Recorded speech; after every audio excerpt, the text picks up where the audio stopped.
পাখিটি বলল থেকে যাই, গাছ বলল না। পাখি বলল কেন? গাছ বলল তোমার কাছে আকাশ আছে, আমার বাধা পা।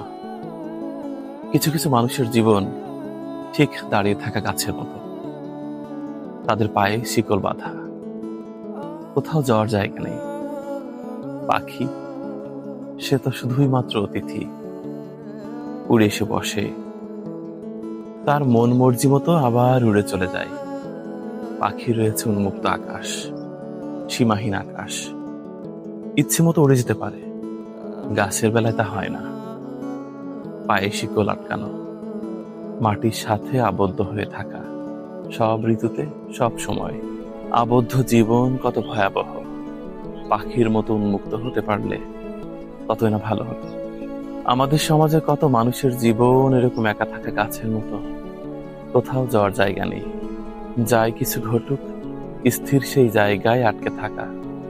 অথচ দেখুন, পাখিরা উন্মুক্ত আকাশে উড়ে বেড়ায়, কত জায়গায় ঘোরে, ডানায় ভর করে সীমাহীন আকাশের বুকে ঘর বাড়ি রচনা করে। গাছের বেলায় তা হয় না। গাছ আর পাখির বন্ধুত্ব বড্ড অসম, তাই পাখিরা গাছের সাথে বন্ধুত্ব করতে পারে না। পৃথিবীর এই পথে চলতে গিয়ে আমাদের এমন কিছু মানুষের সাথে দেখা হয়, পরিচয় হয়, তারা ঠিক পাখির মতো। তাদের বাড়ি সীমাহীন আকাশ, যাওয়ার জায়গার অভাব নেই।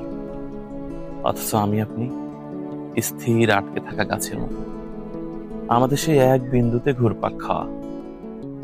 আমাদের যাওয়ার জায়গা নেই, আমরা শুধু দাঁড়িয়ে থাকি, ঠায় দাঁড়িয়ে থাকি।